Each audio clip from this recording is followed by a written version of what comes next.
Čaute, dneska pri novom videu by som vám chcel ukázať moju malú udiarničku. Ako môžete vidieť, je to tá klasická drevená udiareň na nôžkach. Klasicky kedysi teda to bola pôvodne s prívodom, s externým ohniskom a s prívodom dymu vlastne zo spodu do udiarne. Takýto typ udenia s externým ohniskom som zistil, že nie je veľmi vhodný na udenie studeným dymom, pretože na udenie studeným dymom treba udržiavať v udiarni teplotu aspoň 20 stupňov, aspoň tú izbovú teda. No a bez nejakého prídavného ohrevu nebolo možné, keď som zasypal tú pahrebu pilinami, tak nebolo možné udržať v tej udiarni takú teplotu, pretože rýchlo vychladla. Čiže dalo by sa udiť, ale takým spôsobom, že by som v kuse musel sedieť pri tom ohnisku a prikladať neustále polienka, aby tam bol zároveň aj plameň.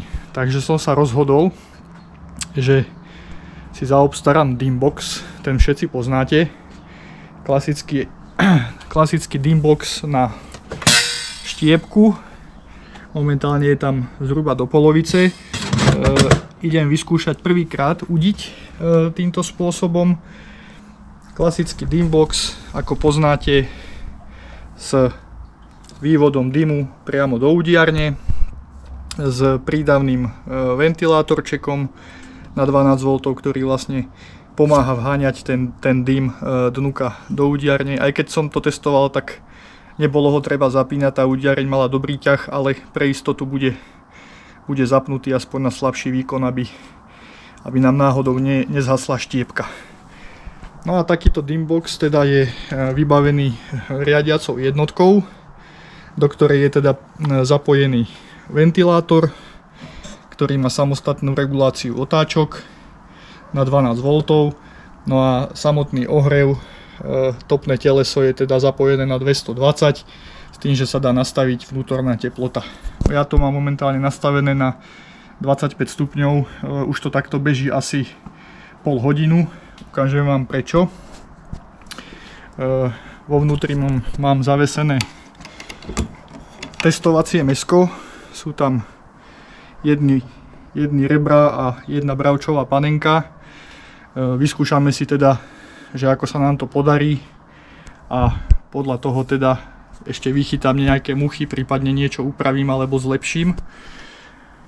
V spodnej časti udiarne, ako som spomínal, je teda to topné teleso a na tom topnom, alebo teda výhrevnom telese, na tej špirále, mám ešte položený plech, ktorý jednak chráni pred tým, aby na to teleso priamo nekvapkala voda z vysychajúceho mäsa, a zároveň je nahriaté a tá výhrevná plocha sa zväčšila, čiže tá udiareň sa vyhriala oveľa rýchlejšie na tých 20 stupňov. Takže na prvýkrát si vyskúšame takto zaudiť jedny rebra a jednu panenku. Je to nejakých 8 dní naložené v soli, 20 gramov na kilo mäsa. V takomto pomere som to mäso vlastne ponatieral tou solou, zavakuoval do vakuovačky a dal do chladničky na ten týždeň. Sú to tenké kúsky, takže v pohode stačí. Ak budeme robiť slaninu, tak tu nechám aspoň 2 týždne. Inak samotná udiareň je z 3 častí. Vrchná časť, strecha odnímateľná, dá sa dať dolu. Potom je táto stredná časť, alebo horná teda časť, kde je zavesené mäso. A potom je spodná časť, všetko samostatne odnímateľné. Takže tá udiareň sa dá vlastne zložiť, že strecha sa dá rovno na túto spodnú časť a máte len takú malú udiarničku, ak si chcete zahúdiť napríklad nejakú rybu rýchlo, alebo na nejakej grilovačke niečo si prihúdiť. Vysoká je zhruba 1,20 m, čiže 2 60 cm diely, a šírka a hrúbka je zhruba 40 na 50, takže nič veľké, ale 10 kg klobás sa tam určite zmestí, takže to si ukážeme na budúce. Zatiaľ fungujem v takýchto provizorných podmienkach pod altánkom, ešte potom nájdem nejaké lepšie miesto tej udiarni. Takisto aj túto elektriku ešte lepšie potom spravím, schovám. Zatiaľ je to všetko len také provizorné. Do budúcna si teda spravím tak, že túto riadiacu jednotku si dám samostatne na nejakú doštičku napevno, urobím tam nejaké zavesenia a vždy keď budem udiť, tak si tú riadiacu jednotku len zavesím na udiareň a zasa keď doudím, tak si ju zase zvesím a odložím. No. Ale aj keď je to tam aj v kuse na tej udiareni a je to zavreté, tak v pohode to môže byť aj vonku. Ešte doplním teda, že keď idete udiť na studeno, tak mäso musí byť poriadne vysušené. Ja som ho tu už bol povešať ráno, teraz je zhruba 1 hodina po obede. Ráno som ho tu bol povešať. Viselo najprv len tak pri zhruba 5 stupňoch, ako je dneska vonku. A asi hodinu pred udením som teda vykúril udiareň na 25. Zapneme si teda ventilátor na plné otáčky, aby to chytilo riadny ťah. No a vidíte, že ventilátor sa točí. Vôbec ho není počuť, čiže je to úplne nehlučné. Štiepky zhruba takto do polovice.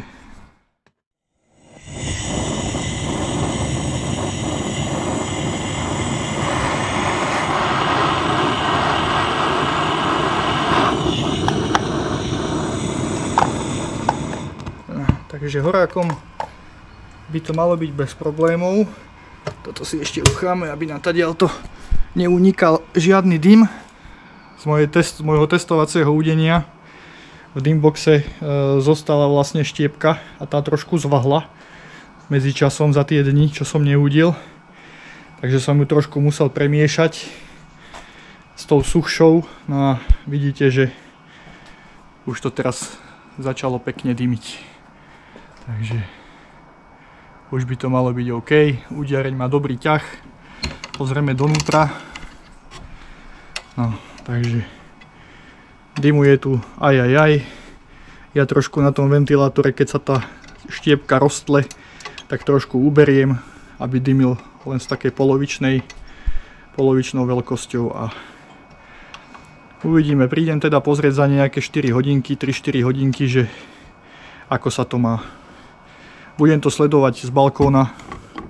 Ak by to náhodou vyhaslo, tak ešte prídem tú štiepku premiešať a dám len suchú a uvidíme teda.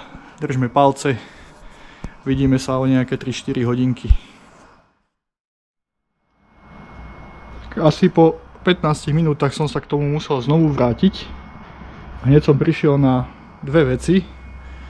Prvá vec je, že mi to neťahalo preto, že tu som vlastne nemal uzavreté, nemal som tu ten pohárik, čiže vlastne ťahalo falošný vzduch, tým pádom dym ostával v zásobníku a nešiel hore cez ventilátor do udiarne. To bola prvá vec, ktorú som musel napraviť.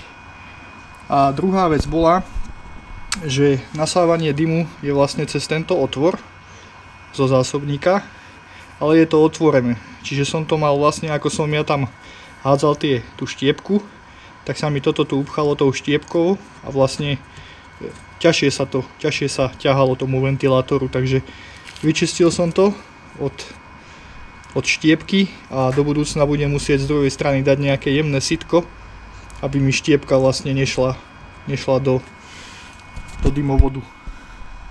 Takže to sú dve veci, ktoré som musel napraviť. Tak po asi 3 hodinách mám ďalší poznatok. Medzi tým som bol raz skontrolovať, že či sa dymí. Dymilo sa ale veľmi máličko, takže som znovu musel dumať, že čo je vo veci. Prvá vec je, že som posunul udiareň s komínom mimo altánok, mimo strechu, lebo sa mi zdalo, že pod tou strechou nemá taký ťah, ako by mala mať. To bola jedna vec. A druhá vec, stále si myslím, že ide do toho zásobníka málo vzduchu. V podstate je tu len jedna dierka, cez ktorú sa to aj zapaluje. Odtiaľ si ťahá vzduch. Potom som si všimol, že tunak z boku je ešte jeden otvor, tu bola šrauba, tu som vykrútil, čiže tam vznikla nová dierka. A neviem, či viacej pomohla tá dierka, alebo to, že som posunul udiareň viacej mimo strechu, ale začalo to ťahať. Tak, máme prvé ráno po včerajšom udení.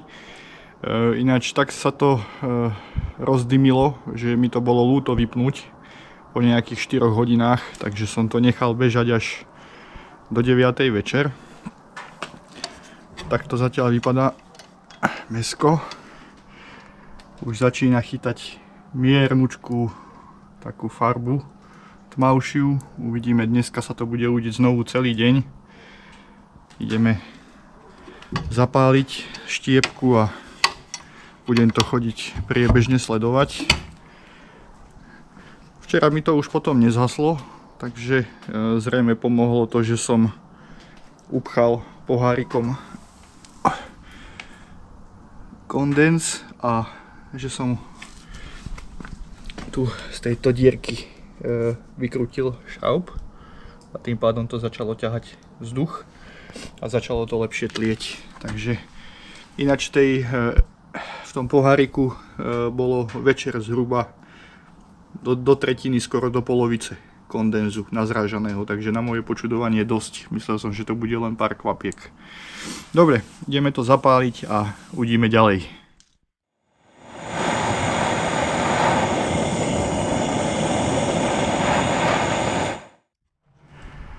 Dobre, takže necháme to pracovať. Ja to budem priebežne chodiť kontrolovať, keby sa náhodou niečo zaujímavé udialo, tak natočím. Inak sa teda vidíme buď večer, alebo zajtra ráno. Zatiaľ teda čaute. Tak máme za sebou 2 dni udenia, ale také intenzívne, najmä včera som v podstate udil od rána od 9. asi do večera do nejakej 7, takže nejakých, ja neviem, 10 hodín, čo teda prispelo k tomu, že mäsko vypadá už takto. Naozaj krásnu farbu. Tak to vytiahnem. Má krásnu farbu, zaudené pekne z každej strany. Takže vyzerá, že už ani ho nebudem douďovať, lebo tie rebierka sú veľmi tenké. Je to naozaj len skúška, takže aby som to zase veľmi nepreudil, nevysušil, tak to budú do polievočky kyslej ideálne. A bravčová panenka, tá vypadá takto. Takisto pekne vyúdená z každej strany rovnomerne. A uvidíme teda, že ako bude chutiť. No, musím povedať, že bál som sa toho udenia, ale naozaj keď sa všetko dobre nastaví a keď sú ideálne podmienky na údenie, tak sa to dá aj s týmto Dimboxom. Takže odporúčam a potom vám niekedy poviem, že ako chutili tie rebierka v polievke a tú panenku si možno ešte rozkrojíme a ochutnáme. Takže ďakujem za sledovanie videa. Pokiaľ sú tu nejakí skúsenejší udiči, hlavne s týmto Dimboxom, tak kľudne mi napíšte svoje postrehy, svoje komenty. Budem vďačný, určite si každý prečítam a dúfam, že ďalšie udenie bude znovu úspešné. Slaninka je už nasolená, takže na budúce budeme udiť bôčik. Takže zatiaľ, čaute.